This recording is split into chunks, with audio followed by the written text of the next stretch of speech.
The maid refused the millionaire's marriage proposal, believing that he did not truly love her. He needed to prove that he was willing to face everything to be by her side. The click of Iris Barrett's heels echoed through the corridors of the Ashworth mansion as she pushed her cleaning trolley, trying to ignore the stares of the other employees. At 28, she was used to the whispers: the maid who rejected her millionaire boss, the fool who said no to the fairy tale. But they didn't understand. Nobody really understood. Miss Barrett? The deep, familiar voice made her heart leap. Declan Ashworth was standing in the doorway of his office, his ties slightly loosened and the sleeves of his shirt folded up to his elbows. Even 3 months after the incident, his presence still affected her. "Yes, Mr. Ashworth?" Iris kept her tone professional, even though her hands were tightly gripping the handle of the trolley. "Can we talk for a moment?" Her green eyes, always so intense, seemed even more determined today. "I'm in the middle of work, sir." Iris tried to pass him, but Declan gently blocked her way. "Please, 5 minutes." The Ashworth mansion in Greenwich, Connecticut, was a symbol of power and privilege. With its 25 rooms and meticulously tended gardens, it represented everything that Iris considered unattainable. She grew up on the other side of town, the daughter of a single mother who worked 3 different jobs to support herself. Reluctantly, Iris followed Declan into the office. The mahogany-paneled walls and bookshelves full of books always intimidated her, constantly reminding her of the social gulf between them. "I haven't given up on you," Declan began, closing the door. "And I'm not going to." "Mr. Ashworth, Declan," he corrected softly. "Please call me Declan." "That wouldn't be appropriate," Iris insisted, keeping her distance. "You're my employer, and I'm also the man who loves you." The sincerity in his voice made Iris shudder. Why is that so hard to believe? Memories of that night flooded her mind. The company gala dinner, where she was serving drinks, Declan asking her to dance, ignoring the shocked looks on the guests' faces. And then, in the garden, under the stars, the unexpected proposal that turned her world upside down. "Because people like you don't fall in love with people like me," Iris replied, her voice trembling slightly. "Not in the real world." "What people?" "Honest, hardworking, intelligent people." Declan leaned closer. "People who make me laugh even on the hardest days, who know every detail about how my coffee tastes, who notice when I'm worried before I even realize it." "Stop." Iris raised her hand, creating a barrier between them. "You don't understand. Your family would never accept it. Your partners, your friends, they don't matter." "Of course they matter." His voice rose. "Your whole world matters, and I don't belong in it." The silence that followed was heavy. Through the window, Iris could see the gardeners working in the rose beds, so oblivious to the drama unfolding inside the mansion. "My mother used to say that love is a luxury that people like us can't afford," Iris continued, more softly. "She loved my father, you know, a rich, married man who promised to leave everything for her. In the end, she was left alone, pregnant, and he went back to his perfect life." "I'm not your father, Iris." "No, you're not. But that story, that fairy tale where the prince falls in love with the maid?" She shook her head. "It always ends the same way, with broken hearts and shattered dreams." Declan moved so quickly that Iris barely had time to react. One moment he was across the room, the next his hands were gently holding her face. "Look at me," he asked. "Really look at me. Do you think this is a whim? A game? I've spent the last 3 months trying to prove that what I feel is real. I've called off my engagement to Charlotte Bennett, faced my father's wrath, risked losing my position in the company. And that's exactly why I need to say no," Iris interrupted, pulling away. "I can't be responsible for destroying your life." "You're not destroying anything. You're saving me." The intensity in her eyes was almost painful to bear. "For the first time in my life, I'm making a choice for myself, not for the Ashworth empire or society's expectations." The sound of voices in the corridor reminded Iris where she was, who she was. "I need to get back to work." "Iris," Declan tried to reach her, but she was already at the door. "Please, Mr. Ashworth, leave things as they are." As she walked away down the corridor, Iris fought back the tears that threatened to fall. In her chest, her heart was fighting a fierce battle between the love she felt and the fear that consumed her. The sound of Declan's footsteps following her stopped abruptly, but she could feel his gaze following her until he disappeared around the bend in the corridor. Downstairs, Mrs. Reynolds, the housekeeper, gave her an understanding look. "He'll persist, dear. I've known Declan since he was a boy. When he decides something, then I'll have to be stronger," Iris replied, resuming her cleaning routine. But as she worked, her mind kept returning to the office, to Declan's words, to the warmth of his hands on her face. Somewhere in the mansion, an old clock ticked away the hours, reminding everyone that time never stops, even when hearts are at war. And for Iris Barrett, every second was a battle between what her heart desired and what her mind insisted was impossible. The next morning, Iris arrived early at Ashworth Manor, hoping to avoid another encounter with Declan. While organizing her cleaning trolley in the utility area, Mrs. Reynolds approached with a worried expression. "Darling, Mrs. Ashworth asked to see you in the library." Iris's stomach contracted. Victoria Ashworth, Declan's mother, was known for her icy temper and impeccable standards. In 5 years working at the mansion, Iris had never been called in for a private chat with her.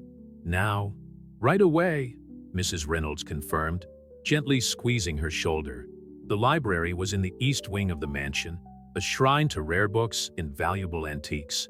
Victoria was sitting in a leather armchair, her gray hair perfectly groomed, wearing a Chanel ensemble that probably cost more than Iris's annual salary. "Sit down," Victoria ordered, indicating the chair in front of her. "I imagine you know why I called you here." "Mrs. Ashworth, my son is ruining his life because of you," Victoria interrupted, her voice as sharp as ice. "The company board has been questioning his leadership ever since he broke off his engagement to Charlotte. The Bennets were important business connections." Iris felt her face burn. "I never asked him to do that. But you didn't stop him either." Victoria leaned forward. "Let me tell you a story, Miss Barrett. 30 years ago, a young woman like you worked in this very house. She also caught the eye of the boss's son." Iris's heart raced. Something in the way Victoria told the story made her hair stand on end. Her name was Margaret Collins.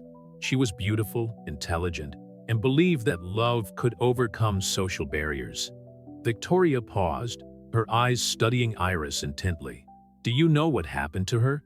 Iris shook her head, although a terrible feeling was beginning to form. She got pregnant. The boy, pressured by his family, married someone from his own social class. Margaret was sent away with a considerable sum to keep her quiet. Victoria smiled, but the smile didn't reach her eyes. "Your mother never told you that story, did she?" The world seemed to spin around Iris. How do you know about my mother?" "We investigated all the employees, Miss Barrett. Margaret Collins, now Margaret Barrett, your mother, worked here from 1992 to 1993. Victoria stood up, walking over to the window. The boss's son was Richard Ashworth, Declan's older brother. Iris felt as if all the air had been sucked out of the room. Richard Ashworth, Declan's uncle who died in a car accident 15 years ago. The man his mother refused to mention, whose name she never revealed. "So you see," Victoria continued, "why I can't allow history to repeat itself, not with my only remaining child." I didn't know," Iris whispered, tears streaming down her face. "Now you do, and you understand why you must leave. Immediately." "Mom," Declan's voice thundered through the library. He was standing in the doorway, his face a mask of restrained fury. "How could you?" "Declan," Victoria turned around, surprised. "This doesn't concern you." "None of my business?" He crossed the room in long strides. "You're using my own uncle's story to manipulate the woman I love. I'm protecting you," Victoria retorted. "How could I not protect Richard?" Iris stood up, her legs shaking. "I need to get out of here." "Iris, wait." Declan tried to reach her, but she dodged. "No, please. I need to think." She ran out of the library, her tears blurring her vision. She crossed the halls of the mansion like a ghost, ignoring Mrs. Reynolds' worried calls. In her mind, fragments of memory fitted together like pieces of a cruel jigsaw puzzle. The nights she found her mother crying over old photographs. The fear in her eyes when Iris mentioned getting the job at Ashworth Manor. The constant warnings about rich men in their power games. In the service area, Iris picked up her bag and coat. She couldn't stay there any longer, not after discovering that her own story was intertwined with that of the Ashworths in such a painful way. Iris, Declan's voice reached her when she was already in the garden. Please don't go like that. She stopped, but didn't turn around. Did you know? No, he replied, his voice closer now. I swear I didn't. I only found out a few weeks ago, when I started investigating why my mother was so obstinate against us. That's why you, Iris, couldn't complete the sentence. No, Declan gently turned her to face him. I fell in love with you long before I knew anything about our past. I fell in love with your smile, your strength, your kindness. How can we move on with all this weight? Iris asked, her voice breaking. Our story started with pain before it even began. Or maybe it's our chance to rewrite the ending, Declan suggested, wiping a tear from his cheek. To prove that love can win, even decades later. Iris closed her eyes, feeling Declan's soft touch on her cheek.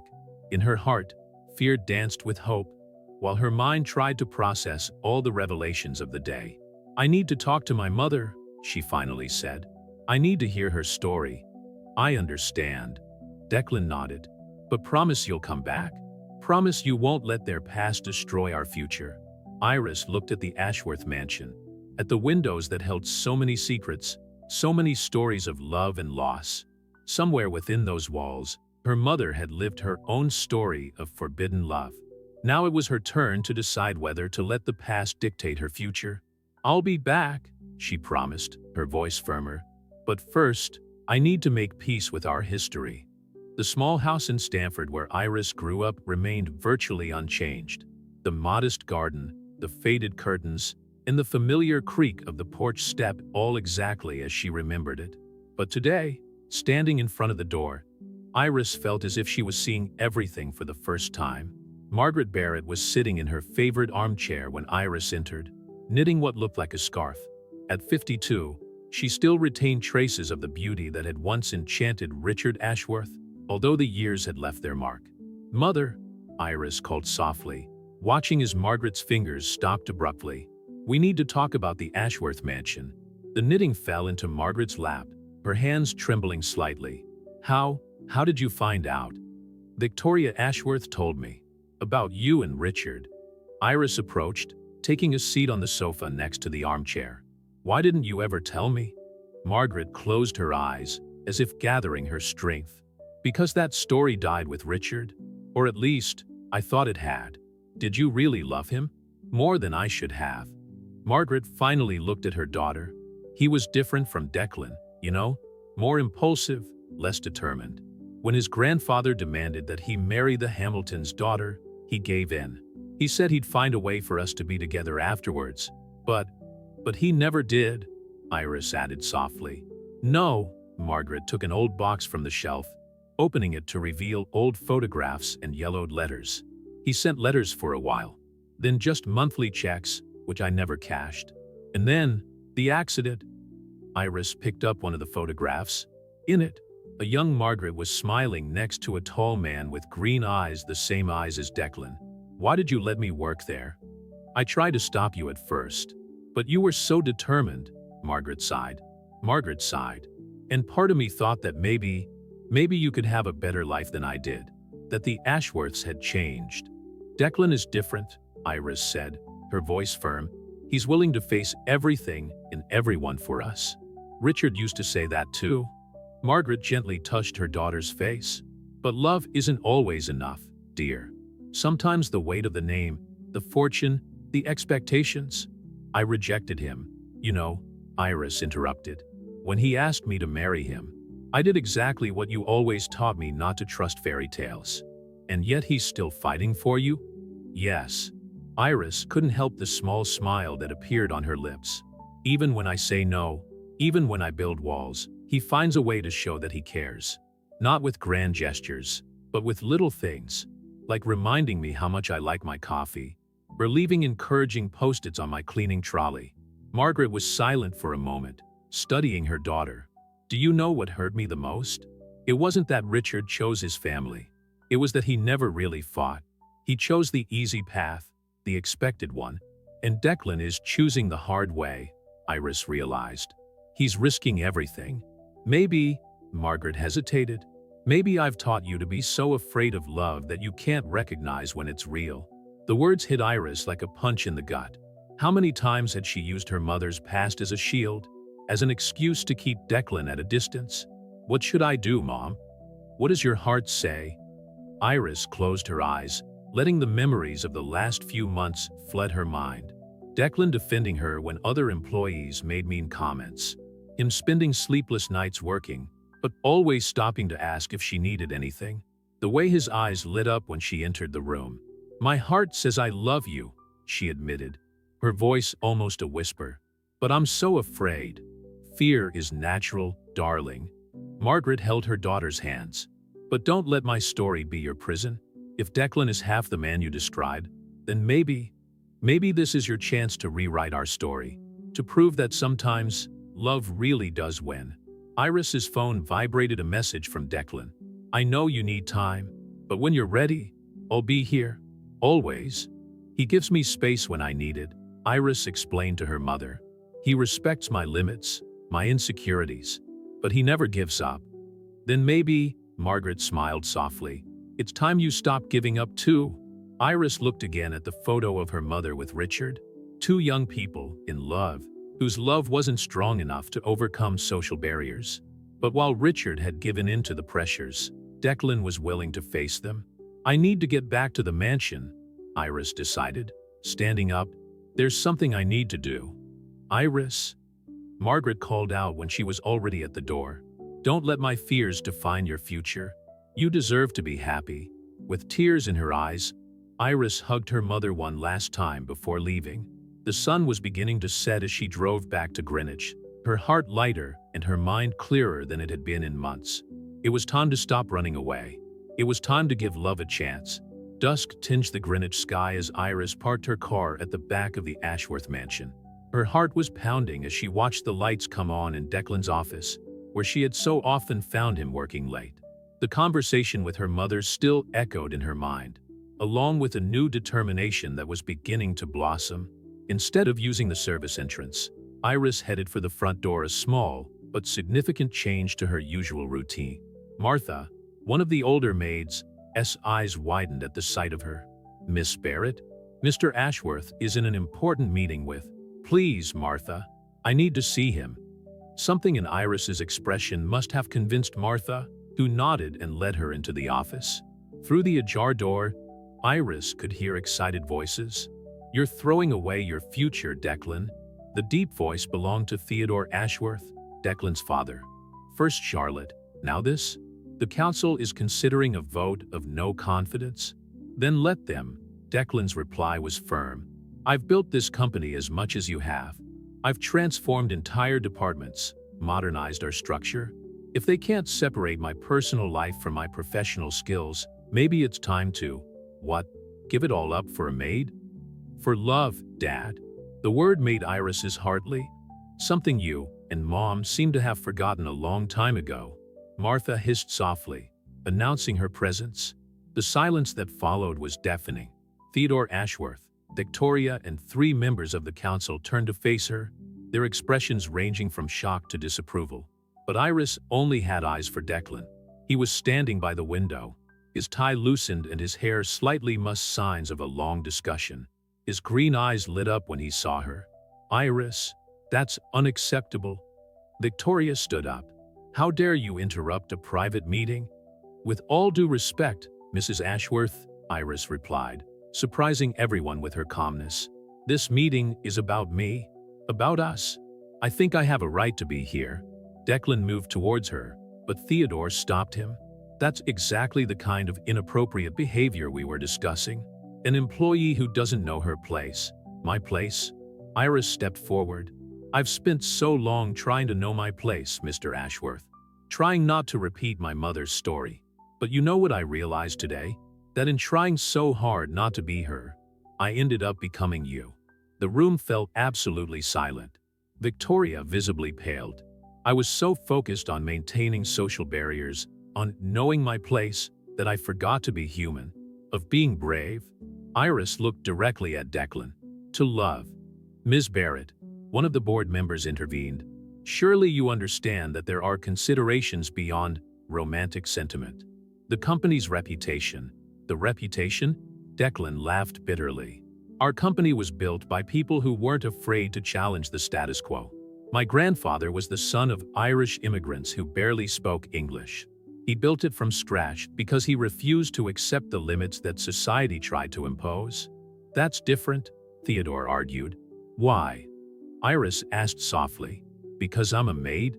Or because you don't want to admit that 30 years ago, this family chose reputation over love, and look where that got us. Victoria stood up abruptly. You have no right. I have every right, Iris interrupted her. Because unlike my mother, I'm not going to let you decide my fate. And unlike your brother, Richard, she turned to Declan. I won't let fear stop me from fighting for what I believe in. Declan finally managed to free himself from his father, crossing the room to her. You're back. I'm back to stay, Iris replied, her voice firm despite the tears in her eyes. If you still want me? Always, he whispered, taking her hands in his. That's ridiculous, Theodore snorted. Do you really think you can, Dad? Declan interrupted him, without taking his eyes off Iris. I'm only going to say this once. I love this woman. I'm going to marry her, with or without your blessing. I may lose my position in the company, my inheritance, everything, but I won't lose the chance to be happy. And if that happens, Iris added, we'll start from scratch, together. One of the board members, an older lady who had remained silent until then, spoke up. You know, Theodore, when your father started this business, many said that he had no place in the corporate world, that his Irish surname would be his undoing. She smiled softly. Perhaps it's time to remember our own roots. The comment seemed to hit Theodore like a punch. He looked at his wife, then at his son, and finally at Iris. For a moment, something akin to regret crossed his face. Do you really love her? He asked Declan. More than anything? Theodore sighed deeply. Then maybe it's time we did things differently. Victoria started to protest, but Theodore held up his hand, silencing her. No, Victoria. We've already lost one child because of our social conventions. We won't make the same mistake twice. Iris felt Declan squeeze her hand, and at that moment, she knew they had won a crucial battle. It wouldn't be easy, there would still be obstacles, prejudices, and challenges ahead. But for the first time, the future seemed full of possibilities rather than limitations. I think this meeting is adjourned, the council lady announced, rising to her feet. And I must say, young Declan, that your determination to stand up for your principles has only increased my confidence in your leadership. One by one, the council members withdrew, leaving only the Ashworth family and Iris in the office. The silence that followed was heavy with decades of traditions challenged and walls torn down. The news of the official engagement between Declan Ashworth and Iris Barrett circulated quickly through the halls of the mansion and, in a matter of days, hit the headlines of the local Greenwich newspapers. The story of the maid who won the heart of the millionaire heir generated both fascination and controversy in Connecticut social circles. I've received 3 more invitations for interviews this week, Iris commented, organizing the mail on the breakfast table. It was a Saturday morning, and for the first time, she was sitting at the table with Declan, rather than serving him. We can refuse them all, Declan replied, putting down his tablet. We don't owe anyone any explanations. Actually, Iris hesitated, playing with the rim of her cup. I was thinking of accepting the one from Greenwich time. Maybe it's time to tell our story our way, before others come up with their own versions. Declan watched her with admiration. In the last few weeks since their confrontation in the office, Iris had blossomed in a way that surprised him on a daily basis. She still worked at the mansion, insisting on keeping her job until the wedding. But now she walked the corridors with a new confidence. Are you sure? Once we've given this interview, there's no going back. There's been no turning back for a long time, she smiled, reaching out to touch his hand on the table. Besides, I want other people like me, like my mother, to know that sometimes fairy tales can be rewritten. The moment was interrupted by Theodore Ashworth, who entered the dining room carrying an old briefcase. Since the meeting at the office, he had made visible efforts to accept his son's relationship, although there were still moments of tension. "Good morning," he greeted, taking his seat at the table. "Iris, I found something you might like to see." He opened the folder, revealing old photographs and yellow documents. "These are records from the time your mother worked here, including some letters that Richard wrote, but never sent." Iris picked up the letters with trembling hands. "Why are you showing me these now?" "Because," Theodore sighed deeply, "I've spent so long trying to protect the Ashworth legacy that I've forgotten what really matters. Richard, he was never the same after we forced him away from Margaret. The accident," he paused, controlling his emotion. "Maybe if we'd been different, if we'd given it a chance." "Dad," Declan interjected softly, "we can't change the past." "No, but we can learn from it." Theodore turned to Iris. "Victoria and I have talked a lot over the last few weeks. It won't be easy for her, but she's trying, and I'd like to do something to start righting the wrongs of the past." He pulled an envelope out of his briefcase. "It's a trust fund that Richard set up in your name, Iris, before he died. He never had the courage to hand it over to Margaret, and after the accident, it lay forgotten in the company archives." Iris opened the envelope carefully, her eyes widening as she saw the amount. "That's a legitimate inheritance," Theodore added. "Richard may not have had the courage to acknowledge it publicly, but he never stopped thinking of you as his daughter." The tears started to fall before Iris could stop them. Declan immediately moved to her side, enfolding her in his arms. "I don't want the money," she whispered. "It's not just money," Theodore explained. "It's the recognition your mother and you have always deserved. And there's more." He slid another document across the table. "I'd like to offer Margaret a seat on the board of the Ashworth Foundation. Her work with underprivileged families in Stanford caught my eye, and I believe her perspective would be valuable." Iris looked at Declan, who was smiling proudly. "Did you know about this?" "No," he answered honestly, "but I always knew that my father, deep down, had a good heart." Theodore sniffed, visibly moved. "Well, I'll let you finish breakfast. Iris, think about the proposal for your mother." Well, Victoria is organizing a dinner to officially introduce her to the extended family next week." After Theodore left, Iris remained silent for a long moment, processing everything. Finally, she turned to Declan. "It's strange how life takes turns," she reflected. "A few months ago, I was so determined not to let the past repeat itself that I almost lost my future. And now I understand that sometimes you have to face the past in order to build a different future." She picked up one of Richard's letters. "I'll show this to my mother. She deserves to know that he cared, even if he wasn't strong enough to fight." Declan pulled her closer, kissing her forehead softly. "You're the strongest person I know. You know that?" "No," she smiled. "I've just learned that some things are worth fighting for, even when everyone says it's impossible." The morning sun streamed through the dining room windows, bathing the couple in golden light. On the table between them, letters and documents told a story of love lost and found, of mistakes and redemptions, of cycles that could finally be broken. "So," Declan smiled, "ready to give that interview?" "Yes," Iris replied with conviction. "It's time to show the world that modern fairy tales aren't about rescued princesses, but about people who have the courage to choose love, no matter the cost." And there, in the mansion that was once the scene of an interrupted love story, a new story began to be written, a story of second chances, of courage, and of a love strong enough to transcend generations. The interview for Greenwich time was scheduled for that Thursday afternoon in the garden of the Ashworth mansion.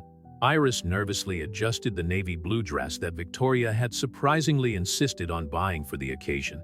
It was a small but significant gesture, an olive branch extended through fine fabric and designer labels. "Take a deep breath," Declan whispered, his hand resting gently on her back. "Remember, you don't have to answer anything you don't want to." The journalist, Amanda Chen, arrived punctually at 2 o'clock. She was a woman in her 40s, with keen eyes behind her gold-framed glasses. Iris noticed how she was attentively observing the interaction between her and Declan, probably already formulating angles for her story. "Thank you for seeing us," Amanda began, turning on her recorder. "I confess I was intrigued when you agreed to the interview. The Ashworth family is not known for its openness with the press. Sometimes silence can perpetuate cycles that need to be broken," Iris replied, surprising herself with her eloquence. Declan's hand found hers under the garden table, intertwining their fingers. "Tell me about how it all started," Amanda asked, leaning forward with genuine interest. Iris exchanged a glance with Declan before beginning. "I'd been working here for 5 years when—" She paused, realizing something. "Actually, I think it started before we even met. It started with another love story, 30 years ago." Amanda's expression changed subtly. "Are you referring to the affair between Richard Ashworth and Margaret Collins?" "How did you—" Declan began, tensing up. "I've been a journalist for 20 years, Mr. Ashworth. Old stories have a way of resurfacing." Amanda turned off the recorder. "Actually, I knew your mother, Miss Barrett. We worked together in a cafe in Stamford, just after she left the mansion." Iris felt her heart race. "You knew my mother then?" "Yes, and I remember how she used to look at this mansion every time we passed Greenwich. There was so much love and pain in that look." Amanda switched the recorder back on. "But we're not here today to talk about the past, are we? Or maybe we are, in a way." "The past shapes who we are," Declan interjected. "But it doesn't have to determine our future. That's what Iris taught me." The interview flowed naturally after that. Iris talked about her initial fears, about how she tried to resist her feelings for Declan. He shared how he fell in love little by little, through small moments and daily interactions. There was something special about how she looked after not just the house, but the people in it, Declan explained, his eyes shining as he looked at Iris. She knew every employee's story, their dreams, their struggles.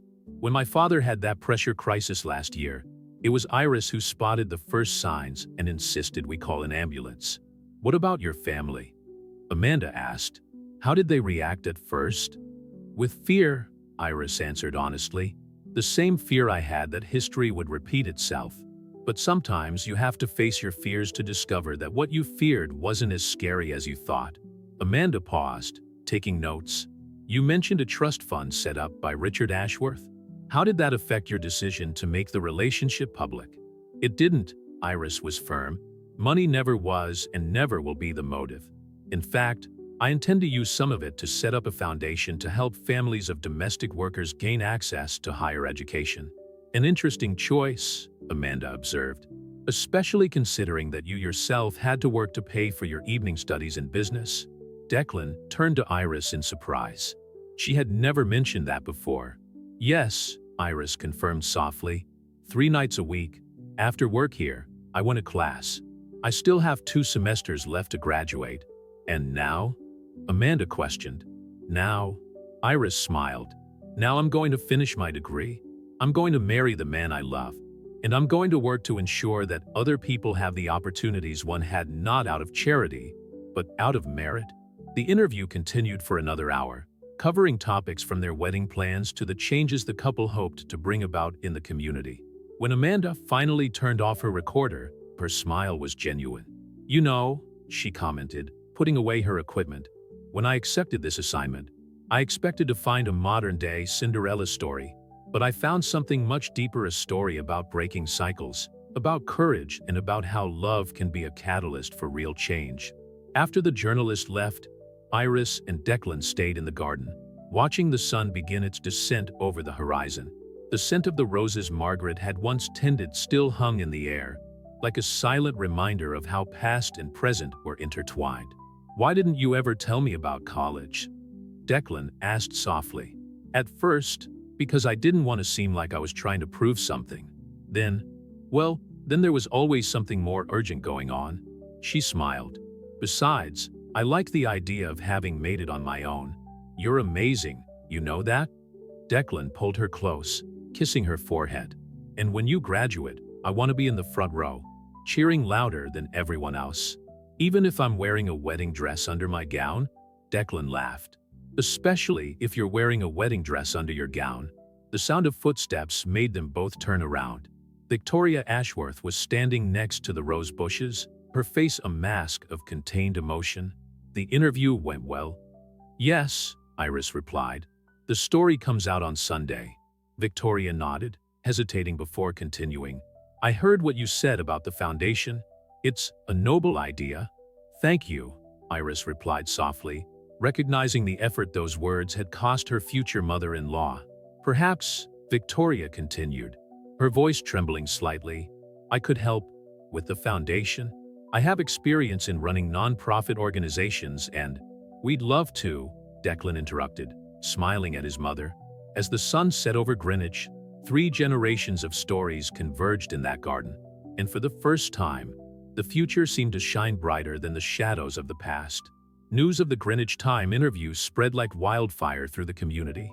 In the week following publication, Ashworth Manor received dozens of letters, some supportive, some critical, but mostly from people sharing their own love stories that defied social expectations. Look at this one, Iris showed Declan a private letter while they were having breakfast on the veranda. A lady from New Jersey. Her father was a gardener on the Bennett estate in the 60s. She married the youngest son of the family and they were disinherited, but they built a happy life together. Declan smiled, watching Iris's eyes light up as she read each story. In recent weeks, she had become a kind of symbol of hope for many, living proof that social barriers could be overcome. Mom called earlier, Iris continued, carefully folding the letter. She's accepted the position on the foundation's board. That's wonderful. Declan leaned over to kiss her. How is she coping with everything? Better than I expected. In fact, Iris hesitated, biting her lower lip, a habit Declan had learned to recognize as a sign of nervousness. She asked if she could bring someone to the engagement dinner on Saturday. Anyone? David Mitchell. He's a literature teacher in the community where she volunteers. Iris smiled softly. Apparently, they've been seeing each other for a few months. The news took Declan by surprise. In all his interactions with Margaret, she had always seemed so focused on her social work and protecting Iris that the idea of her having a romantic relationship had never occurred to him. That's great, isn't it? Eh? Iris blinked rapidly, containing her excitement. Do you know what she told me? That seeing our story made her realize that maybe she too deserved a second chance at love. The moment was interrupted by the arrival of Martha, carrying more mail. Among the envelopes, one in particular caught Iris' eye, stamped with the University of Connecticut logo. It's the reply about transferring my credits, she explained to Declan, her hands shaking slightly as she opened the envelope. Declan watched anxiously as she read the contents. When Iris finally raised her eyes, there were tears in them, but also a radiant smile. They've accepted. I can finish my last semester on the Greenwich campus. The news was more than welcome.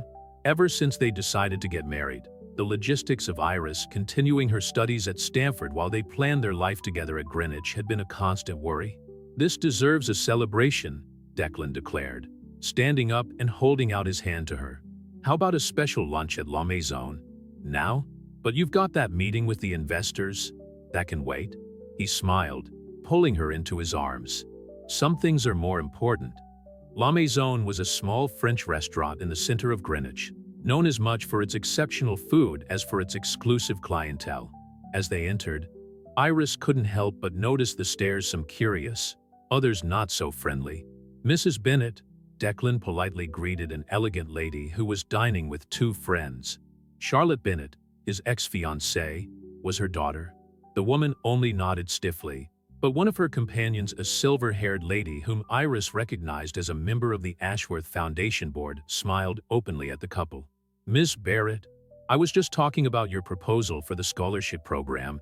Absolutely brilliant. The lunch went smoothly, with Declan and Iris discussing their plans for the future. Her graduation would coincide with her wedding week, a timing that seemed almost destined. I've been thinking, Declan commented as they enjoyed dessert. Maybe we can expand the scholarship program to also include internship opportunities at the company. That would be amazing, Iris agreed enthusiastically, giving students not only an education but practical experience. And who knows, he continued with a mischievous grin, in a few years, when you take over as head of the foundation. Iris almost choked on her coffee. What? Come on. Didn't you think I hadn't noticed your talent for administration? The way you organize the whole program, the numbers, the projections. But I haven't even graduated yet. And when you graduate, you'll have all the theoretical knowledge to complement your natural talent. Declan took his hand on the table. I'm not saying it has to be now, but it's something to consider in the future. Iris's cell phone vibrated a message from her mother with a photo. Margaret was smiling next to a middle-aged man with glasses and a kind smile. For you to meet David before Saturday, the message read. She looks happy, Declan observed, looking at the photo over Iris's shoulder. She deserves to be. Iris put her phone away, her eyes meeting Declan's. We all do. As they left the restaurant, a light drizzle had begun to fall over Greenwich. Declan opened his umbrella, shielding them both as they walked back to the car. You know, he commented casually, I never imagined that a simple interview could have such an impact. It wasn't the interview, Iris corrected gently. It was the truth in it. People are tired of pretending that love has to follow social rules. Reaching the car, Declan stopped, turning to face her. You've changed so much, Iris. Not just in my life, but in the lives of so many people. We've changed, she corrected, reaching up to touch his face. Together, the drizzle continued to fall softly over Greenwich. But for Iris and Declan, it was just another backdrop to their story, a story that continued to inspire others to believe that love, true and pure, knows no barriers or social classes. The engagement dinner transformed the Ashworth mansion into a scene of unlikely encounters and unexpected reconciliations. The old dining room, with its crystal chandelier and carved oak panels, now witnessed a scene that would have been unthinkable a few months ago. Margaret Barrett, elegant in an emerald green dress, sat next to David Mitchell, who seemed perfectly at ease among the Ashworths, discussing Russian literature with Theodore. Victoria, surprisingly, had taken a personal hand in the preparations, overseeing every detail from the menu to the floral arrangements. It's strange to see everyone like this, Iris whispered to Declan as they watched the guests interact. Almost surreal. Surreal good or surreal bad? He asked, adjusting the tie she had chosen for him, navy blue with small silver details. Definitely good. Iris smiled, watching as her mother laughed at something David had said. I've never seen her so relaxed here. The evening progressed with a naturalness that no one could have predicted. Among the guests were also some members of the Ashworth Foundation Board, including Helena Summers, the silver-haired lady from the restaurant, who had become one of the couple's biggest supporters. Iris, dear, Helena called out, beckoning her to come closer. I was just telling Victoria about your idea to expand the scholarship program to include professional mentoring. Victoria, who usually kept to herself when it came to her future daughter-in-law, surprised everyone. Actually, I have some contacts at the Association of Women Entrepreneurs who might be interested in taking part as mentors. The sound of a glass being gently touched caught everyone's attention. Theodore Ashworth had stood up, his countenance softer than usual. When Declan first told me he was in love with Iris, I confess I reacted, well, not in the best possible way. He paused, exchanging a meaningful glance with his wife. But sometimes it's our children who teach us the most important lessons. Iris felt Declan squeeze her hand under the table as Theodore continued. Margaret, he addressed Iris's mother, 30 years ago. Our family made mistakes that can never be completely repaired.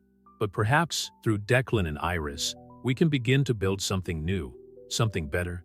Margaret nodded softly, her eyes shining with restrained tears. David discreetly slipped an arm around her shoulders, a gesture of support that didn't go unnoticed. And Iris, Theodore continued, you're not just joining the Ashworth family, you're helping us redefine what that family means. Victoria then stood up, surprising everyone. In her hands, a small blue velvet box. This, she hesitated, her voice trembling slightly. This was my grandmother's. She also came from humble beginnings. But she became one of the strongest and most admirable women I've ever met. She approached Iris, opening the box to reveal a delicate sapphire necklace. I'd like you to wear it at the wedding. The silence that followed was charged with emotion. Iris looked at the necklace, then at Victoria, realizing the deep significance of the gesture. It wasn't just a family jewel, it was a symbol of acceptance, of change, of healing.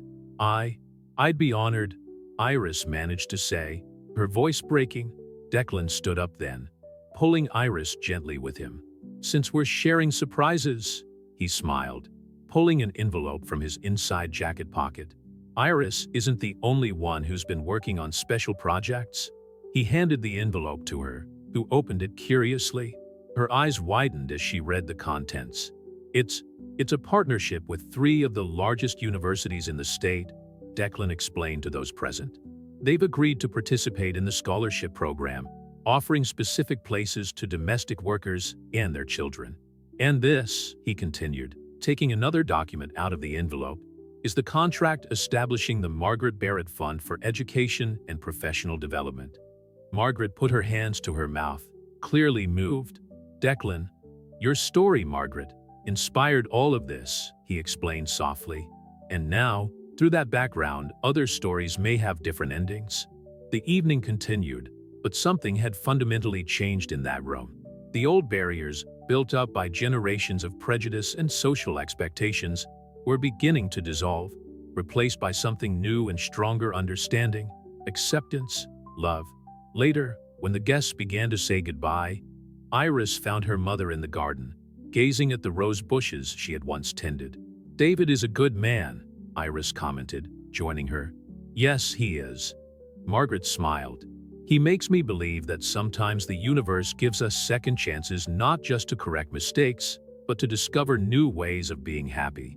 Iris hugged her mother, both sharing a moment of silent understanding.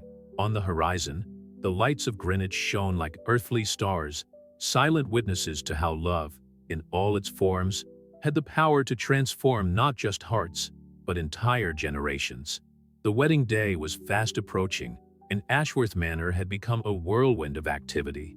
Iris, dividing her time between final preparations, studying for her graduation and developing the foundation's projects, found moments of peace only in the early hours of the morning, when the world was still asleep. On one of those mornings, while she was revising her vows in the office she now shared with Declan, a soft knock on the door surprised her. It was Charlotte Bennett. "May I come in?" she asked hesitantly, her elegant bearing contrasting with the uncertainty in her voice. Iris nodded, quickly putting away her notes. The silence between the two women was thick with untold stories and unspoken words. "I've come to bring you this," Charlotte finally spoke, holding out a cream envelope. "It's an invitation to the launch of my art foundation. I thought it was important that you and Declan knew that I don't hold grudges." The surprise must have been evident on Iris's face, because Charlotte continued, "You know, when Declan broke off our engagement, I was devastated. Not for the lost love, honestly. I don't think we ever really loved each other, but for the perfect plan that had fallen apart." "Charlotte, please let me finish," she interrupted gently. "That breakup forced me to rethink everything. For the first time, I had to decide what I really wanted, not what our families expected, and I discovered that my passion had always been art." Iris watched as Charlotte's eyes lit up when she talked about her foundation, which would support emerging artists from underprivileged communities. "So, in a strange way, I have you to thank," Charlotte smiled. "If it hadn't been for this whole situation, I might never have found my true purpose." "Your foundation sounds amazing," Iris commented sincerely. "Perhaps we could establish some partnerships with the Margaret Barrett Fund? I'd love that." Charlotte hesitated before adding, "Actually, there's another reason for my visit. I met someone. One of the artists we're supporting, Marcus. He's talented, kind, and completely outside our traditional social circle." The significance of those words didn't go unnoticed by Iris. "And how is your family coping?" "I haven't told them yet." Charlotte sighed. "That's why I'm here. I wanted to know, how did you do it? How did you cope with everything?" Iris reflected for a moment, remembering her whole journey with Declan. "Honesty," she finally replied. "With ourselves first, then with others. And the certainty that some things are worth the fight." The conversation was interrupted by the arrival of Victoria, who stopped in surprise at seeing Charlotte. "Mrs. Ashworth," Charlotte greeted politely. "Charlotte, dear, what a pleasant surprise." Victoria looked between the two women, noticing the friendly atmosphere. "Is everything all right?" Actually, better than fine, Charlotte smiled. I was inviting Iris and Declan to the launch of my foundation, and she took a deep breath, taking the opportunity to ask for some advice on how to follow my heart, even when it means defying expectations. Victoria sat up slowly, her expression softening. You know, Charlotte, I've recently learned that sometimes the best things in life happen when we allow our hearts, not our social conventions, to guide our choices. The three women continued talking, sharing experiences and discovering a common ground that transcended old rivalries and prejudices. When Charlotte finally left, there was a new lightness in her step. That was unexpected, Iris commented, still processing the visit. Like many of the best things in life, Victoria replied, surprising Iris with a small smile. Speaking of which, I came to see if you'd like to accompany me to the atelier. The dress is ready for its final fitting. The wedding dress, a delicate creation that combined classic elegance with modern touches, had become a joint project between Victoria and Iris, a tangible symbol of their evolving relationship. As she looked at herself in the studio mirror, Iris could hardly believe the transformation her life had undergone. Victoria's sapphire necklace sparkled softly around her neck, perfectly complementing the design of the dress. "You look beautiful," a familiar voice commented from the doorway. Margaret had arrived for the fitting, accompanied by David. "I'll leave you two alone," Victoria said tactfully, but Iris stopped her. "Please stay. You're as much a part of this moment as my mother." The two women who had influenced his life so much moved closer, each adjusting a detail of the dress, their hands occasionally meeting in gestures of mutual understanding. "Did you know," David commented softly to Margaret, "that in ancient Celtic traditions, the wedding dress was not just a garment, but a symbol of union between families? It was sewn with threads from the two families, representing how their histories intertwined." Victoria seemed to consider this for a moment, before pulling a small brooch from her own garment, an antique piece with the Ashworth coat of arms. "Perhaps we could incorporate this into the bouquet?"